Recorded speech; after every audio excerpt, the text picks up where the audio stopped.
Hi, welcome back to Not So Obvious Watches. I'm Pete McConville, and today we're talking about Geneva Watch Days 2021 and Bulgari. Now, Bulgari's been making watches for ages, and for almost that entire time, we in the watch enthusiast community have been paying precisely zero attention. Bulgari's originally Italian, not Swiss, jewelry, not watches, lots of gems, lots of quartz, and so you can see why we really didn't care that much until the Octo Finissimo came out. That watch, since its introduction, has been a darling of the enthusiast community, the watch media, and has really attracted and caught and kept our attention. To the point where really at every major show, Bulgari's made sure there's an Octo Finissimo for us to get our teeth into. Until this year. This year, Geneva Watches and Wonders 2021 is the first one, certainly I can remember, where there hasn't been an Octo Finissimo to grab us, to reel us in. That instead, the other brands, the other the other sub-brands and the other ranges like the Octo, the Bulgari, the Diva's Dreams have had to carry the load themselves. And what a job they have done. I think this year it perhaps marks some kind of change, because not only did Bulgari release these watches without an Octo Finissimo to carry the rest of the collection, Bulgari knocked it out of the park with a bunch of watches which have really got a lot of people talking. Let's get into it.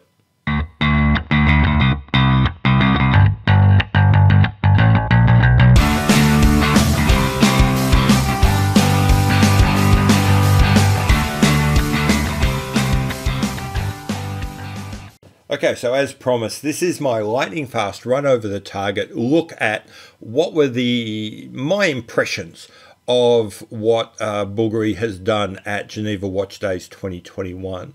Really important for me to get this out there. I'm not doing specs. I'm not going through all the measurements, dimensions, costs, etc. You can use Google as well as I can and find that. You don't need me to read you a spec sheet. So this is purely my take on these watches and really what they mean, the things that you can't just see by Googling. I'll start with the Octo range that we got. The Octo range has traditionally been seen as kind of the cheap end, the entry end, to the Octo Finissimo being the real deal, the one that you really want. And I think Bulgari has tried very much to put that to bed this year by making a solid gold jumping hour retrograde minutes center tourbillon version of what had previously been seen as the entry level to the Octo range. This watch is really impressive. I have huge respect for this watch, and I really do appreciate everything Bulgari's trying to do with this watch.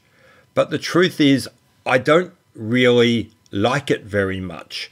I think that the Octo case and the Octo idea is so case and design and shape centric that by piling in something that's so complex mechanically that might have lots more horological gravitas, the watch loses. The watch becomes less than it could have been. So as nice as this watch is, as impressive as this watch is, as respectful I am of what it does, frankly, I don't really love this watch. I much prefer the much simpler, much more elegant, much more focused watch that I'm going to talk about now, which is the Octo World Timer.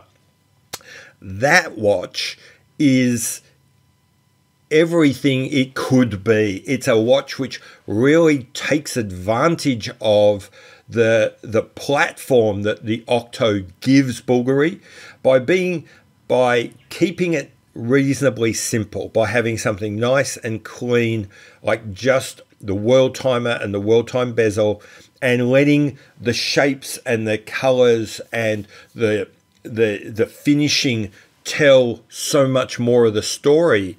I think the Octo World Timer is a far more successful watch than the far more impressive Center Tourbillon version. If it hasn't come through clear enough, I love that World Timer, and I know I'm not alone. All the feedback on social media has been insane on this watch. I think it's fantastic. I think it's a wonderful start with the Octo case, which is one of the single most iconic modern cases going around. There probably hasn't been too many. I can't think of a single other watch which is so immediately identifiable as being a thing as the Bulgari Octo. So, and it's so attractive and it's so well done. And having seen them in the metal, it carries beyond just the 2D images. And this treatment of the World Timer just nails it and brings out the best of that case and of that look. It comes in two versions, the steel with the blue dial and all black DLC coated on a fabric. I'm really torn on this one. I don't generally go for bracelets, and so I'm immediately attracted to the DLC on fabric. But then on the other hand, that blue dial is magnificent, and there's something very thin and fabric-like about the way that Bulgari does their bracelets. So I'm torn. I cannot express a preference at this point. I would need to experience those two watches in the metal to really go any further. But they are huge hits, wonderful, and I think the stars of the show, certainly for Bulgari and probably for Geneva Watch Days. Sticking with the GMT and travel theme, Bulgari also brought out a new version of their Bulgari by Bulgari GMT, or with a GMT. I'm a big fan of the Bulgari by Bulgari series. I think it does a wonderful job of bridging the new Swiss Bulgari watch company with the older Roman and Italian Bulgari jewelry and fashion company. I think this watch does a fantastic job of bridging those two. I love the three-hander. I preferred it with the white dial, black indices and Arabics. I don't like the Pepsi color scheme. I think it's, for me, it's kind of, I don't know. It's the fashion I saw all 14-year-olds wearing in the early 80s when I was growing up, when their parents bought their clothes for them. So it's just not a color scheme that does anything for me. I understand they're complementary. I understand they work well together in theory, but the connotations of that color scheme just don't fire any of my happy neurons. That said, it's really well done. It's beautifully executed. If you liked the original Bulgari, you're going to love this as long as that color scheme's fine. I think it's a really smart move. I think it's going to be incredibly popular, and we're going to be seeing a lot of this watch. Okay, so moving away from the obvious watches, let's get into something a little bit more esoteric. A Mickey Mouse watch. So, a lot of people don't realize that Bulgari owns the Gerald Genta brand. A lot of people don't even realize that Gerald Genta is indeed a brand. That towards the end of his career, the individual, the man, Gerald Genta, created a brand, which he called the Gerald Genta brand. That brand has been bought by LVMH, bought by Bulgari, it's now part of that, and has been turned into a line of watches within the Bulgari range. We don't see it used a lot. I personally don't think it's used anywhere near enough. I would love to see that Gerald Genta line expanded and become permanent. It tends to be used for a lot of special editions. They've used it in this case for a special edition for the Mickey Mouse watch, which, before we go on, I've got to say, references very clearly, although is different to, the original Gerald Genta brand, pre-Bulgari takeover, Mickey Mouse watch very similarly. Retro jumping hour display, retrograde minutes, hands, Mickey's hand is the marker for the minutes. very, very similar. Messed around with a little bit. Things have been reoriented, finishes updated, that sort of thing. It's a stunning watch. It's beautiful. I really like the curvy, rounded Gerald Genta as much and possibly even more than when Gerald Genta himself did the square and rectilinear thing. I think his curvy designs are actually better. His curvy designs are actually better than his Royal Oaks and Nautiluses. And I think this watch, which picks up and runs with what Gerald Genta had done all those decades ago, is absolutely gorgeous. Would I buy a Mickey Mouse watch? I personally wouldn't. I'm not really enamored with the whole Disney thing. I'm not really enamored with cartoon watches, I think. That's nothing.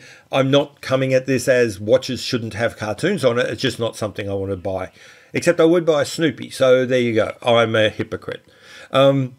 Yeah, so I think this is a great watch. I think it's a great tribute, a great pickup on what's been done in the past. I think it's a very limited edition. I think they're not making that many of them. It'll probably be sold out by the time my video hits the streets. So I think we've spoken enough.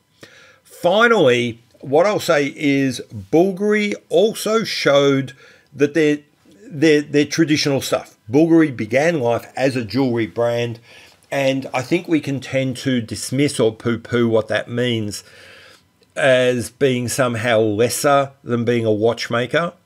But when you see how Bulgari does these jewelry watches, I think any sense of saying that they are or only come from jewelry should be dispelled. Because when Bulgari do jewelry watches, it's insane. It's a level of design and craftsmanship and even engineering to get things to work as shapes and textures that is fully deserves at least as much credit as we give to people that make movements. When you look at the designs that we've got here from Bulgari, they are in the Diva's Dream. I don't think I've even named them yet. In the Diva's Dream collection, they are absolutely jaw-dropping. They are amazing to see. Whether it's your taste, whether it's what you would like to wear or your partner to wear, is important. I was about to say irrelevant. That's untrue. It's important, but I think we as watch enthusiasts have to be able to put aside the fact that something isn't necessarily our taste and still just bask in wonder that someone was able to do it. And when I see the Diva's Dream collections that are out here and previously from Bulgari, I can just sit back and just have to give little golf claps. They're absolutely gorgeous. Before I go on, though, I've got to say the Diva's Dream collections that did come out in this Geneva Watch Days are actually automatics. The emerald green and the rose sapphire ones that I'm looking at now are automatic watches. Go further, the fully blinged out pave, I suppose you might call it, diamond version, has a full-on mechanical minute repeater inside it. One of the highest of high horology complications. All that and all of the diamonds and all the design and all the craftsmanship and all of the artistry. Probably no surprise then that watch is some $300,000, but again, even though it might not be what you want, even though it might not be how you would ever see yourself spending a sizable chunk of a house, I think we can all, again, give it a golf clap and say, well done, Bulgari. Okay, so that's it. Was this show the moment where Bulgari said, really, we are a real watchmaker and we listened and paid attention? And the reason I say that is because as long as Bulgari really relied on just more and more versions of the Octo Finissimo, there was a sense that, are they really a watch company or are they an Octo Finissimo company? Now, with the Octo, with the Bulgari, with everything else just really hitting the mark and resonating with us, I think we're on the verge of saying Bulgari is a real broad and deep watchmaker. And I think that's really exciting, and I look forward to where they're going next. Give me your comments and feedback below in the comments. Do us a solid, hit the like button, be even better, subscribe to the channel. Best of all, hit the notifications so you get to see more of these videos. I've been Pete McConville. This has been Not So Obvious Watches, and I'll catch you later. Bye.